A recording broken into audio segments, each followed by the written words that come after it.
तो दोस्तों, आज हम एक नई रिलीज हुई फिल्म दो पत्ती का विस्तार से विश्लेषण करेंगे और उस मूवी को एक्सप्लेन करेंगे। यह फिल्म क्राइम, मिस्ट्री और थ्रिलर जैसे जॉनर में है, जो यकीनन आपको पसंद आएगी। फिल्म में कलाकारों ने अपने किरदारों को बेहतरीन तरीके से निभाया है और इसकी कहानी इतनी मजबूत है कि आखिरी पल तक आप यह सोचने पर मजबूर हो जाएंगे कि आखिर मिस्ट्री सुलझेगी कैसे। तो बिना देरी किए वीडियो को लाइक कर दीजिए और चलिए शुरू करते हैं अपना एक्सप्लेनेशन। फिल्म की शुरुआत में एक सीन दिखाया जाता है जिसमें एक ब्रिज पर रिपोर्टर्स और पुलिस खड़ी होती है। सभी की नजरें एक व्यक्ति पर होती है जो पैराग्लाइडिंग करते हुए अचानक से डिसबैलेंस होकर ब्रिज की ओर बढ़ने लगता है। यहाँ से एक ट्विस्ट नजर आता है। ऐसा लगता है कि वह लड़का एक लड़की को ऊपर से नीचे गिराने की कोशिश कर रहा है, जबकि लड़की घबराकर उससे मदद की गुहार लगा रही है। फिर सीन में पुलिस इंस्पेक्टर की एंट्री होती है, जो दौड़ते हुए इन दोनों के पास पहुंचती है और उन्हें अपने कस्टडी में लेती है। इस दौरान इंस्पेक्टर लड़की से पूछताछ करते हुए सच जानने की कोशिश करती है और पूछती है कि आखिर उस लड़के ने उसके साथ क्या किया। इसके बाद कहानी फ्लैशबैक में जाती है। हम एक हिल स्टेशन के पुलिस स्टेशन का दृश्य देखते हैं, जहां हमारी मुख्य किरदार इंस्पेक्टर विद्या ज्योति अपनी नई पोस्टिंग पर पहुंची होती हैं। वह अपनी नौकरी को लेकर गंभीर और ईमानदार हैं, लेकिन तभी लाइट चली जाती है और उन्हें उनके सीनियर बड़े साहब अपने केबिन में बुलाते हैं। बड़े साहब उन्हें समझाते हैं कि इस ठंडी जगह पर काम करना आसान नहीं होगा और साथ ही उनकी बार बार ट्रांसफर होने का कारण भी बताते हैं। वे कहते हैं कि विद्या का ईमानदार होना उनकी खासियत है, लेकिन उनके साथ काम करने वाले लोग अक्सर उनकी तरह नहीं सोचते, जिस वजह से उन्हें एक स्टेशन से दूसरे स्टेशन भेजा जाता है। बड़े साहब का लंबा सा लेक्चर सुनने के बाद विद्या अपने केबिन में लौटती हैं। तभी उनके पास एक कॉल आता है जिसमें बताया जाता है कि किसी घर में घरेलू हिंसा की घटना हुई है और एक लड़की को उसके पति ने मारा है। इस कॉल पर एक कांस्टेबल उनसे कहता है, मैडम आप खुद जाइएगा, लेकिन ध्यान रखें कि अक्सर औरतें शिकायत करने के बावजूद मुकर जाती हैं और कह देती हैं कि उनके पति ने कुछ नहीं किया। विद्या सख्त पुलिस अधिकारी हैं और अपने कर्तव्य के प्रति बेहद समर्पित। जब उन्हें घरेलू हिंसा की कॉल मिलती है तो वह तुरंत कहती है, हमें अपनी ड्यूटी निभानी होगी, चाहे कुछ भी हो, हमें जाना ही पड़ेगा। इसके बाद विद्या पीड़ित के घर पहुंचती हैं और दरवाजा खटखटाती हैं। दरवाजा खोलने पर सामने सोमिया सूद खड़ी होती है और उनके साथ उनकी सास भी मौजूद रहती हैं। जब विद्या उनसे पूछती है कि आखिरकार क्या हुआ, तो सास जवाब देती है कि कुछ खास नहीं, शायद पड़ोसियों ने ही पुलिस को बुला लिया होगा। सोमिया खुद कुछ भी नहीं कहती और डरी सहमी नजर आती है। जब विद्या उसे चोट के बारे में पूछती है तो सोमिया कहती है कि वह अलमारी से टकरा गई थी। बातचीत के दौरान ही सोमिया दरवाजा बंद कर देती है, लेकिन उसकी डर से कांपती निगाहें विद्या को कुछ और कहानी बयां करती हैं। विद्या वहां से निकल जाती है, लेकिन यह घटना उनके मन में संदेह पैदा करती है। अगली सुबह जब वह अपने काम के लिए तैयार हो रही होती हैं, एक कांस्टेबल आकर उन्हें स्टेशन जाने का समय बता देता है। इस बातचीत में दर्शकों को यह पता चलता है कि विद्या कितनी सख्त और अनुशासन प्रिय है। उन्होंने अपने भाई को भी नियम तोड़ने पर जेल भिजवा दिया था, क्योंकि उनके लिए नियम से बढ़कर कुछ नहीं है। यह आदत उनके अपने पिता से मिली है, जो खुद जज थे और उनकी माँ भी एक वकील थी। दिलचस्प बात यह है कि विद्या खुद भी कानून की डिग्री रखती हैं, जिसे वह गर्व से अपने कमरे में सजा कर रखती हैं, लेकिन उनका असल जुनून पुलिस सेवा में है। वह एक बार सगाई कर चुकी हैं, लेकिन जब उन्हें अपने मंगेतर के बारे में कुछ संदेहास्पद बातें पता चली तो उनका गुस्सा फूट पड़ा और उन्होंने रिश्ता तोड़ दिया। बातचीत के दौरान कांस्टेबल बताता है कि सर ने सूचना भेजी है कि पैराग्लाइडिंग पॉइंट पर कुछ गड़बड़ी हो रही है। विद्या तुरंत अपने काम पर ध्यान केंद्रित करते हुए वहां पहुंचती हैं। वहां पहुंचने पर एक महिला को पैराग्लाइडिंग व्यवसाय संचालकों से झगड़ा करते हुए देखती हैं। पुलिस अभी स्थिति को संभालने का प्रयास कर ही रही होती है कि ध्रुव सूद की एंट्री होती है। ध्रुव आत्मविश्वास से भरे हीरो की तरह वहां पहुंचते हैं और महिला को समझा बुझाकर स्थिति को शांत कर देते हैं। ध्रुव ही वह व्यक्ति है जो पैराग्लाइडिंग व्यवसाय का मालिक है। इस दौरान कांस्टेबल विद्या को बताता है जिस दिन उन्हें घरेलू हिंसा की शिकायत मिली थी वह ध्रुव के ही घर से आई थी और पीड़िता उसकी पत्नी सोमिया ही है। यह जानकर विद्या का संदेह और भी गहरा हो जाता है और वह मामले की सच्चाई तक पहुंचने के लिए ध्रुव और सोमिया से बात करने की ठान लेती है। तभी विद्या की मुलाकात सोमिया सूद से होती है, जो उससे पूछती है, मैडम आपको क्या चाहिए। अचानक थोड़ी ही देर में एक और लड़की वहां आती है जो हूबहू सोमिया की तरह दिख रही होती है। इस दृश्य को देखकर विद्या हैरान रह जाती है। फिर बाहर आते ही उनकी सास उन्हें बताती है कि ये दोनों जुड़वा बहनें हैं। यह जानकर विद्या उलझन में पड़ जाती है कि उस दिन उसने घर पर किसे देखा था। इसके बाद सास विद्या को अकेले में बुलाकर बातचीत करना चाहती है। वे कहती है, उस दिन मैंने ही पुलिस को कॉल किया था। ध्रुव सूद जो सोमिया का पति है उसे जान से मार देगा, पर सोमिया अपनी बहन शैली से हारना नहीं चाहती और परिवार को भी बचाना चाहती है, इसलिए वह खुलकर शिकायत नहीं कर पाती। जुड़वा बहनों के बारे में जानने के बाद विद्या को फ्लैशबैक में कहानी की पृष्ठभूमि दिखाई जाती है। सास विद्या को पूरी कहानी बताने लगती है। वह बताती है कि सालों पहले घर में एक मेड के रूप में उन्होंने इन दोनों जुड़वा बहनों की देखभाल का जिम्मा संभाला था। दोनों का अपने माँ से गहरा जुड़ाव था, जबकि उनके पिता हमेशा शराब में डूबे रहते थे और बच्चों पर कोई ध्यान नहीं देते थे। माँ के लिए उनकी दोनों बेटियां ही पूरी दुनिया थीं। सोमिया बचपन से ही डरपोक और शांत स्वभाव की थी, जबकि शैली काफी आत्मविश्वासी और साफगी थी। जबकि ये बच्चियां सिर्फ 6 साल की थीं, उनकी माँ का देहांत हो गया था। सास बताती है, सोमिया मुझे माँ बुलाती थी, जबकि शैली मुझे मांझी कहती थी। दोनों बच्चियों की परवरिश का सारा जिम्मा उन पर आ गया था, क्योंकि पिता ने बच्चों की तरह बिल्कुल ध्यान नहीं दिया। सोमिया का स्वभाव कमजोर और संकोचित था और उसे कई बार दवाइयों और इनहेलर की जरूरत पड़ती थी, इसलिए सास को उसका खास ध्यान रखना पड़ता था। शैली को यह बात बिल्कुल पसंद नहीं थी। वह कहती थी कि सोमिया केवल ध्यान आकर्षित करने के लिए नाटक कर रही है। सास ने बताया कि ट्विंस के बीच अक्सर झगड़े और प्रतिस्पर्धा होती है। शैली का गुस्सा और बढ़ गया जब उसके पिता ने उसे हॉस्टल में भेज दिया। हॉस्टल जाने से पहले शैली ने सोमिया से कहा था, आज तो मैं जा रही हूँ, लेकिन जिंदगी में तुझे कभी जीतने नहीं दूंगी। इस तरह गुस्से और नाराजगी में शैली ने घर छोड़ दिया और हॉस्टल चली गई। कुछ समय बाद इनके पिता का भी देहांत हो गया, लेकिन शैली घर वापस नहीं आई। छुट्टियों में भी वह घर नहीं आती थी और अपनी पढ़ाई पूरी करने के बाद उसी क्षेत्र में रहने लगी। धीरे धीरे शैली ने अपनी जिंदगी को लेकर नए फैसले किए और यहाँ तक कि परिवार के बिजनेस में हाथ बटाने लगी। सास ने बताया कि शैली अक्सर पास के पैराग्लाइडिंग पॉइंट पर जाया करती थी और वहाँ समय बिताती थी। एक दिन वह वहाँ गई और अपनी तस्वीरें खुद ही क्लिक करने लगी, जिससे कहानी में और भी कई राज सामने आने वाले थे। सोमिया को पैराग्लाइडिंग अनुभव उसके लिए बहुत खास बन गया था और उसके इस खास अनुभव का श्रेय ध्रुव को जाता था। ध्रुव ने न सिर्फ उसे इस एडवेंचर के लिए प्रेरित किया, बल्कि उसके आत्मविश्वास को भी बढ़ाया। ध्रुव के शब्दों में गहरा विश्वास पाकर सोमिया उसके साथ पैराग्लाइडिंग करने के लिए तैयार हो गई थी। जैसे ही वो दोनों हवा में ऊंचाई पर थे, सोमिया को अपने बचपन के वो पल याद आ गए जब वो अपनी माँ और बहन के साथ बादलों को देखा करती थी। इस याद ने उसे भावुक कर दिया और नीचे उतरते ही उसने ध्रुव को गले लगाकर धन्यवाद दिया। उसने कभी नहीं सोचा था कि वह सचमुच बादलों को छू पाएगी। धीरे धीरे ध्रुव और सोमिया का रिश्ता भी गहरा होने लगा।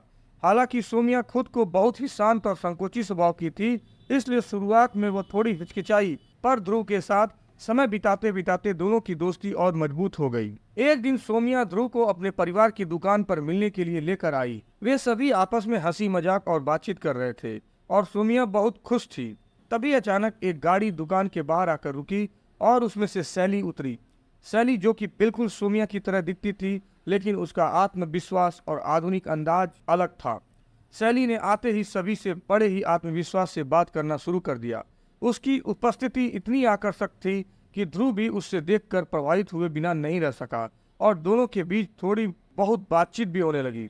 इस नजदीकी को देखकर सोमिया का दिल टूटने लगा। बाद में शैली ने अपनी बहन सोमिया से ध्रुव के बारे में पूछना शुरू कर दिया। उसने मजाक में कहा, वो ध्रुव तो मेरे ही टाइप का है ना, मुझे उससे इंट्रो कराओ। तुम्हें तो उससे कोई खास फीलिंग नहीं है ना? सोमिया, जो स्वभाव में संकोची और अपनी भावनाओं को जाहिर करने में कतराती थी, कुछ न कर सकी। उसे अंदाजा हो चुका था कि शैली अब उसकी जिंदगी में बदलाव लाने आई है। धीरे धीरे शैली और ध्रुव की नजदीकियां बढ़ने लगी। अब पैराग्लाइडिंग भी शैली और ध्रुव एक साथ करने लगे थे और उनका रिश्ता और गहरा होता जा रहा था। यहाँ तक कि उनके बीच शारीरिक नजदीकियां भी बढ़ने लगीं। सोमिया दूर से सब देख रही थी, लेकिन कुछ कहने या करने की हिम्मत नहीं जुटा पाई। वह अपने मन में घुटती रही, क्योंकि ध्रुव के लिए जो प्यार और भावनाएं उसके दिल में थीं, वह उन्हें कभी खुलकर जाहिर नहीं कर सकी। आखिरकार उसने खुद को यह समझा लिया कि अब ध्रुव उसकी बहन शैली के करीब है, और शायद उसकी जिंदगी में उसकी जगह अब शैली ने ले ली है।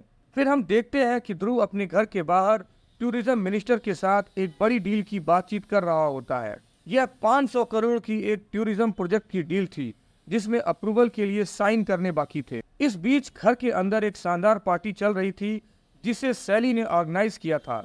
शैली का अंदाज हमेशा से ही मॉडर्न और बोल्ड था। उसे बिना तेज म्यूजिक और ड्रिंक्स के पार्टी का मजा ही नहीं आता था।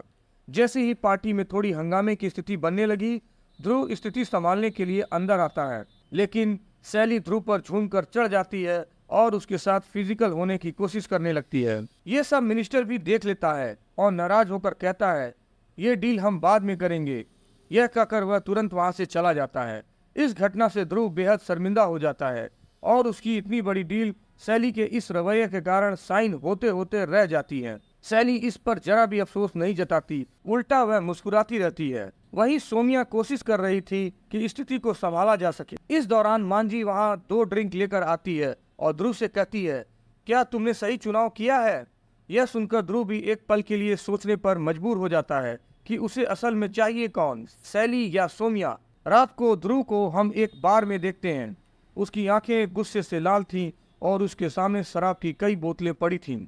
तभी उसके पापा का फोन आता है। पापा उससे डांटते हुए कहते हैं, 500 करोड़ की डील थी, तुमने कभी खुद से इतना कमाया भी है? मेरे पैसों पर पल रहे हो और मिनिस्टर के साथ डील कैंसिल करवा दी। अगर तुमसे संभल नहीं रहा तो सब छोड़ दो और घर बैठो। तुम्हारी मम्मी सही कहती थी कि किसी अच्छे घर की सुशील लड़की से शादी करा दो और खुद बिजनेस में फोकस करो।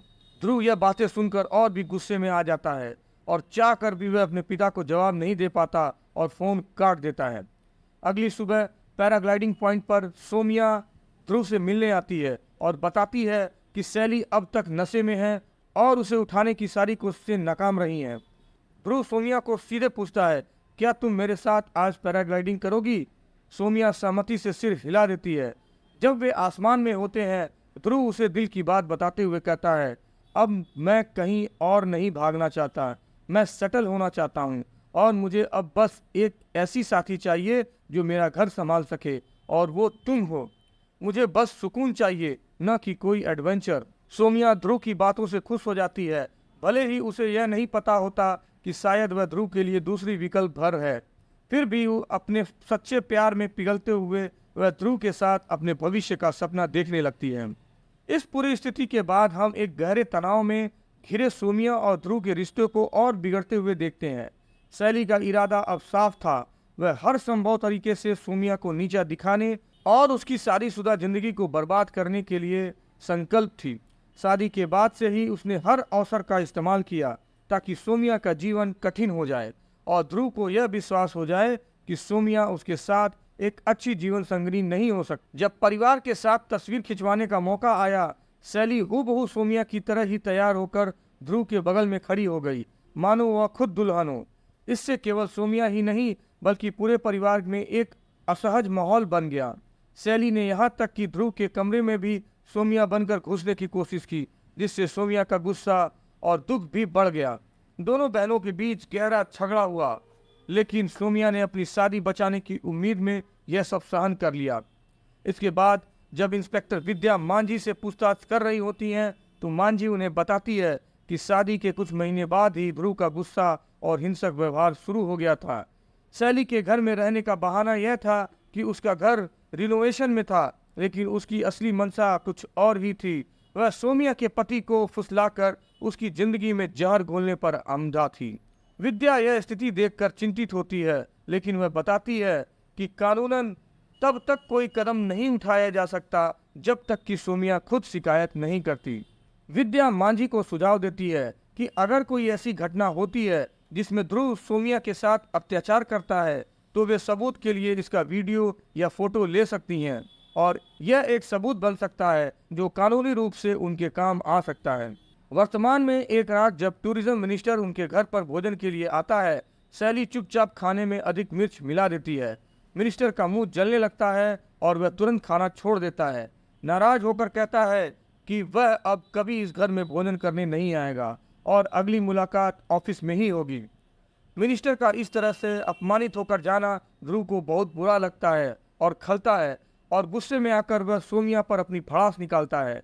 वह किचन में जाकर उसका बाल पकड़ लेता है, उसके हाथ मरोड़ता है और उसे गालियां देकर धमकी देता है वह बाद में उससे इसका हिसाब लेगा। इस पूरे घटनाक्रम में सोमिया का मनोबल पूरी तरह से टूट जाता है।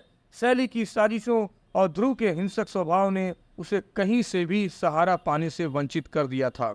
अब यह देखना बाकी है कि क्या मांझी की मदद और विद्या की सलाह से सोमिया खुद को बचाने के लिए कोई कदम उठाएगी, या फिर सैली का यह खेल पूरे तरह से उसे तोड़ देगा। इस मोड़ पर कहानी और अधिक गहराई में जाती है दोस्तों, जहां सोमिया के सामने चुनौतियां और बढ़ जाती हैं। अगले दिन जब मांझी सोमिया को डॉक्टर के पास ले जाती है तो बाहर विद्या उनसे बात करती है। विद्या उसे समझाने की कोशिश करती है कि अगर वह घरेलू हिंसा की शिकायत दर्ज करा दे तो पुलिस उसकी मदद कर सकती है, लेकिन सोमिया सब कुछ झुठलाते हुए कहती है कि वह बस गिर गई थी जिससे उसे चोटें आई हैं। विद्या को समझ आता है कि सोमिया डर और समाज के दबाव में सच बोलने से हिचकिचा रही है। उसी दिन शाम को ध्रुव और सोमिया पुलिस स्टेशन पहुंचते हैं। ध्रुव वहां आते ही विद्या पर भड़कता है और उसे धमकाता है कि वह उसके परिवार के मामलों में दखल देना बंद करे। ध्रुव की धमकियां इतनी बढ़ जाती हैं कि जब सीनियर अधिकारी आते हैं तो वह उन्हें भी अपने पिता के प्रभाव का डर दिखाकर अपने परिवार से दूर रहने की चेतावनी देता है। यह स्पष्ट है कि ध्रुव अपने पैसे और शक्ति का इस्तेमाल करके पुलिस को डराना चाहता है ताकि वे उसके खिलाफ कोई कार्रवाई न कर सकें। विद्या पर इस पूरे घटनाक्रम का बहुत ही गहरा असर पड़ता है, लेकिन वह चुप रहकर स्थिति का मूल्यांकन करने का निश्चय करती है। रात को जब सोमिया किचन में खाना बना रही होती है, ध्रुव उसके पास आकर उसे मनाने और करीब आने की कोशिश करता है। इस दौरान जब सोमिया उससे कहती है वह परिवार बढ़ाना चाहती है और बच्चे चाहती है, यह सुनकर ध्रुव का गुस्सा फूट पड़ता है। वह इस बात को नाटक समझता है और उसे धक्का देकर कमरे से बाहर चला जाता है। अगले दिन सुबह मांझी सैली से बात करती है। मांझी सोमिया की हालत को देखकर बहुत चिंतित है और सैली को समझाने की कोशिश करती है कि वह अपने परिवार की भलाई के लिए ध्रुव और सोमिया की जिंदगी से बाहर चली जाए। सैली, जो अपनी बहन के दर्द को नकारती हुई यह दावा करती है कि सोमिया नाटक कर रही है और कोई हिंसा नहीं हो रही है, मांझी को यकीन दिलाने की कोशिश करती है कि वह खुद खुश है। मांझी को देखकर सैली एक हंसी में कहती है कि ध्रुव ही उसे अपने पास रखना चाहता है और उसने कोशिश की थी, लेकिन ध्रुव खुद उसे दूर नहीं होने दे रहा। यहाँ कहानी में बहुत विरोधाभास और जटिलताएं हैं। एक और ध्रुव सोमिया को मारता पीटता है और उसकी इच्छाओं का अनादर करता है, और दूसरी ओर सोमिया उसे माफ कर देती है, शायद अपने प्रेम के कारण। दूसरी ओर सैली अपने स्वार्थ और ईर्ष्या में अपनी बहन की ही जिंदगी को और कठिन बनाने का कोई मौका नहीं छोड़ती। मांझी, जो दोनों बहनों की देखभाल कर चुकी है, इस स्थिति में वह खुद को असहाय महसूस कर रही है। अब यह देखना बाकी है कि सोमिया अंततः विद्या की सलाह को मानते हुए अपनी सुरक्षा के लिए कोई कदम उठाएगी, या फिर यह कहानी इसी ढर्रे पर चलती रहेगी। सैली की मौजूदगी और ध्रुव का अस्थिर व्यवहार इस रिश्ते को और गहराई में ढकेलने का काम कर रहे हैं। यह कहानी अपने चरम पर पहुंच रही है। सोमिया और ध्रुव के रिश्ते की दरारें अब खुलेआम हिंसा में बदल चुकी हैं, जबकि ध्रुव अपनी आदतों और क्रूरता को बढ़ावा देते हुए सोमिया को उसके जीवन में और भी अधिक दर्द दे रहा है। जब सैली और मांझी घर से बाहर होती हैं, सोमिया और ध्रुव घर में अकेले होते हैं।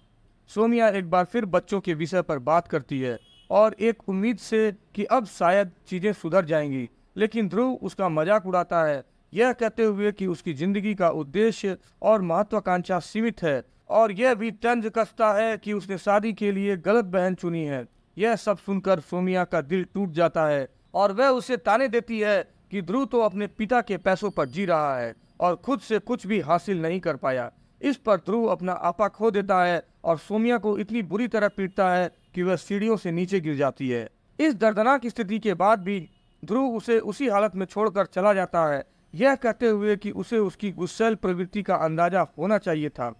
टूटे शरीर और घायल आत्मा के साथ सोमिया खुद को संभालती है और अपनी चोटें छिपाने की कोशिश करती है और डॉक्टर के पास जाकर इलाज करवा कर वापस लौटती है। बाहर से देख रहे इंस्पेक्टर विद्या को पूरा शक होता है और वह अपने सिपाही को ध्रुव के पिछले केसों की फाइलें खोलने के लिए कहती है, जिससे ध्रुव की सच्चाई सामने लाई जा सके। जब मांझी को पता चलता है कि ध्रुव ने फिर से सोमिया को मारा है तो उसे चेतावनी देती है कि अगर वह एक बार और ऐसा करेगा तो वह खुद पुलिस में शिकायत करेगी। लेकिन ध्रुव उन्हें यह कहते हुए धमकाता है कि वह पुलिस को यह साबित कर देगा कि सोमिया मानसिक रूप से अस्थिर है और बचपन से ही डिप्रेशन की दवाइयां ले रही है, जिससे उस पर कोई भी आरोप साबित नहीं होगा। यह कहते हुए वह संकेत भी देता है कि अगर सोमिया ज्यादा हस्तक्षेप करेगी तो वह उसे आत्महत्या के लिए मजबूर कर सकता है। इस धमकी के आगे मांझी भी चुप रह जाती है क्योंकि वह जानती है कि ध्रुव का परिवार काफी शक्तिशाली है। इस बीच सोमिया अपने कमरे में अपनी माँ की तस्वीर साफ करते हुए बैठी होती है, मानो उसके भीतर की टूटन को बस वह ही समझ सकती हो। इस पूरी घटनाक्रम में शैली को भी थोड़ी हैरानी होती है, परंतु वह अपनी बहन की हालत को नजरअंदाज कर दुकान की चाबी लेकर चली जाती है। शैली अब भी अपने मन में यह सोचती है कि सोमिया सिर्फ ड्रामा कर रही है। उसे इस बात का एहसास नहीं है कि उसकी बहन कितनी तकलीफ में है। यहाँ से कहानी में कुछ ऐसे मोड़ आने वाले हैं जहाँ या तो सोमिया विद्या की मदद से खुद को इस जहरीले रिश्ते से मुक्त कर पाएगी या फिर उसे अपने परिवार और समाज के दबाव में रहकर ध्रुव के अत्याचारों को सहना पड़ेगा। यह देखना दिलचस्प होगा कि क्या सोमिया कभी अपनी आवाज उठा पाएगी या उसकी खामोशी ही उसकी सबसे बड़ी सजा बन जाएगी। यह कहानी एक जटिल और नाटकीय मोड़ पर पहुंच जाती है। सोमिया को अब ध्रुव की असलियत और उसकी असंवेदनशीलता पूरी तरह से समझ में आने लगती है। पैराग्लाइडिंग का प्लान उसकी घटनाओं की ओर इशारा कर रहा है जो हमें कहानी की शुरुआत में दिखाया गया था, जहां एक कपल की पैराग्लाइडिंग के दौरान जानलेवा दुर्घटना हो सकती है। ध्रुव जो अपनी पत्नी के प्रति कई बार हिंसक और बेवफाई भरे रवैयों को दर्शा चुका है, अब उसके लिए केवल एक समस्या बन गया है। सोमिया जो इस रिश्ते को बचाने के लिए हर संभव प्रयास करती रही है, अब स्थिति की गंभीरता को समझते हुए शायद आखिरी बार उसे अपने स्तर पर संभालने का प्रयास कर रही है। कहानी में बार बार यह दिखलाया गया है कि सोमिया ध्रुव को अपनी सहन शक्ति के अंतिम स्तर पर पहुंचकर भी माफ करती आई है, लेकिन अब उसकी मानसिक स्थिति और धैर्य टूटने की कगार पर है। ध्रुव ने सोमिया के प्रति एक और माफी मांगकर और नई शुरुआत का वादा करके उसका भरोसा जीतने की कोशिश की, लेकिन उसी होली के मौके पर शैली के प्रति उसका आकर्षण और समर्पण फिर से सामने आता है। सोमिया जो पहले से ही संदेह की स्थिति में थी, अब पूरी तरह से इस रिश्ते से बाहर निकलने की सोचने लगती है। आखिरी सीन में सोमिया का ध्रुव को पैराग्लाइडिंग पॉइंट पर ले जाने का प्लान और उसके बाद पैराग्लाइडिंग का असंतुलित होना, यह सब एक कड़ी की ओर इशारा करता है, जहां कहानी की शुरुआत में जो दुर्घटना दिखाई गई थी वह दरअसल एक सोची समझी योजना का हिस्सा हो सकती है। इस पूरे घटनाक्रम से यह स्पष्ट होता है कि एक और जहां ध्रुव अपने परिवार की शक्ति और अपने रिश्ते का दुरुपयोग कर रहा था, वहीं सोमिया उसकी इन ज्यादतियों से पूरी तरह से थक चुकी थी और शायद वह इस रिश्ते से बाहर निकलने का कोई रास्ता ढूंढ रही थी। यह अंतिम निर्णय या तो सोमिया को आजादी दिलाएगा या उसे हमेशा के लिए इस झूठे और खतरनाक रिश्तों से छुटकारा दिलाएगा। कहानी का अंत अनिश्चितता में है, लेकिन यह निसंदेह एक शक्तिशाली मोड़ पर समाप्त होती है, जहां हर कोई अपने किए गए कर्मों का परिणाम भुगतने के लिए तैयार है। सस्पेंस से भरे इस मोड़ पर हमें यह पता चलता है कि दरअसल ध्रुव और सोमिया ही वह जोड़ी है जिनके बीच ये सभी घटनाएं घटित हो रही हैं। इसी बीच शैली और मांझी भी वहां पहुंच जाती है, साथ ही इंस्पेक्टर विद्या भी मौजूद होती है। सभी लोग वीडियो रिकॉर्ड कर रहे होते हैं और जैसे ही वीडियो देखे जाते हैं, यह स्पष्ट हो जाता है कि ध्रुव ने सोमिया को मारने की कोशिश की थी। पुलिस स्टेशन में जाकर सोमिया पूरी सच्चाई बताती है, यह खुलासा करते हुए कि ध्रुव ने उसके हार्नेस को खोल दिया था। इस दौरान ध्रुव जेल में से चीखता है कि यह सब झूठ है और सोमिया झूठ बोल रही है। कुछ समय बाद ध्रुव के पिता भी आते हैं, जो कि बेहद प्रभावशाली व्यक्ति हैं और किसी भी वकील को खरीदने की क्षमता रखते हैं। इस स्थिति में निर्णय लिया जाता है कि विद्या खुद इस केस को लड़ेगी और ध्रुव को सजा दिलाने का प्रयास करेगी। इस केस को दबाना संभव नहीं है क्योंकि सबूत के रूप में पूरा वीडियो मौजूद है, इसलिए यह मामला अदालत में जाने के लिए तय है। अदालत में विद्या सभी सच्चाइयों को उजागर करती है, लेकिन ध्रुव इस बात का खंडन करता है कि सोमिया मानसिक रूप से बीमार है और वह दवा लेती है। विद्या अपने तर्क में यह भी बताती है कि अगर सोमिया मानसिक रूप से बीमार है तो वीडियो बनाने वालों की विश्वसनीयता को भी नज़रअंदाज नहीं किया जा सकता। वह यह भी याद दिलाती है कि होली के दिन सौम्या ने खुद ध्रुव को पैराग्लाइडिंग के लिए बुलाया था और जिस व्यक्ति को ऊंचाई से डर लगता है वह खुद अपने हार्नेस को कैसे खोलेगा। और सभी सबूतों के मद्देनजर ध्रुव के खिलाफ घरेलू हिंसा और हत्या का प्रयास का मामला बनता है और उसे 13 साल की सजा सुनाई जाती है। केस का हल निकल जाता है और सभी लोग विद्या को बधाई देते हैं, लेकिन विद्या के मन में एक शंका है कि यह सब कुछ बहुत आसानी से हो गया। ऐसा लगता है जैसे सबूतों की कड़ी किसी ने उसके हाथों में रख दी हो और केस बिना किसी कठिनाई से सुलझा लिया गया हो। इसलिए विद्या और अधिक सबूत ढूंढने की कोशिश करती है। उसे लगता है कि इस मामले में कुछ न कुछ तो छूट गया है। दूसरी ओर मांझी और शैली के बीच एक बातचीत होती है जिसमें शैली कहती है कि उसने जो किया क्या वह सही था। मांझी उसे विश्वास दिलाती है कि जो कुछ भी उसने किया वह सही था। वे दोनों बहनें हैं और जब एक को पीड़ा होती है तो दूसरे उसके साथ खड़ी होती हैं। अगर सौम्या की जगह शैली होती तो वह भी यही करती। कहानी में एक महत्वपूर्ण फ्लैशबैक देखने को मिलता है जिसमें हम सौम्या को उसकी मां की तस्वीर को साफ करते हुए देखते हैं। इस दौरान शैली चाबी लेकर जा रही होती है और पीछे मुड़कर देखती है कि सौम्या खुद को नुकसान पहुंचा रही है। वह यह कहते हुए नजर आती है, यह मेरी गलती है, मेरी वजह से माँ का निधन हुआ है और अब मैं भी मर जाऊंगी क्योंकि ध्रुव को कभी सजा नहीं मिलेगी। कोई भी अपनी बात नहीं कहेगा और मेरे बाद मेरे बच्चों का क्या होगा। इन भावनाओं से वह खुद को और भी दबी हुई महसूस करती है और यह स्पष्ट है कि सौम्या की मानसिक स्थिति बिगड़ती जा रही है। शैली को यह समझ आ जाता है कि उसकी बहन ध्रुव की पिटाई का शिकार हो रही है और यह देखकर वह दृढ़ निश्चय करती है कि वह अपनी बहन की मदद करेगी। जब विद्या को कोई ठोस सबूत नहीं मिलते तो वह सीधे ध्रुव से मिलने जाती है। ध्रुव से मिलकर वह पूछती है, क्या तुम होली पार्टी से सीधा पैराग्लाइडिंग पॉइंट पर गए थे या कहीं और गए थे? तुम्हें कोई और जानकारी याद है? ध्रुव थोड़ी देर सोचता है और कहता है, हाँ मुझे थोड़ा इनहेलर चाहिए था इसलिए हम दुकान गए थे, लेकिन मैं तुमसे कोई बात नहीं करूँगा, मेरे वकील तुमसे बात करेंगे, मैं जरूर छूट जाऊँगा। ध्रुव की इस बात को सुनकर विद्या को धीरे धीरे पूरे खेल का एहसास होने लगता है। जब गाड़ी इनहेलर लेने के लिए रुकी थी, सौम्या गाड़ी से बाहर निकलती है और दुकान के अंदर जाती है। वहीं दुकान से बाहर शैली निकलती है जो हूबहू सौम्या की तरह मेकअप किए हुए होती है। इस वजह से जब हार्नेस खोला गया तो उसे किसी प्रकार का डर नहीं लगा क्योंकि शैली को ऊंचाई से डर नहीं था। जैसे जैसे कहानी आगे बढ़ती है, पुलिस स्टेशन में विद्या को यह भी पता चलता है कि मेडिकल परीक्षण से पहले दोनों बाथरूम में गए थे और एक दूसरे के कपड़े बदल लिए थे। इसी कारण सबको लगा कि यह शैली है और वह सौम्या है। दोनों का मेडिकल परीक्षण भी साफ निकलता है और किसी को भी इसकी भनक नहीं लगती। यह सब एक मास्टर प्लान की तरह सामने आता है।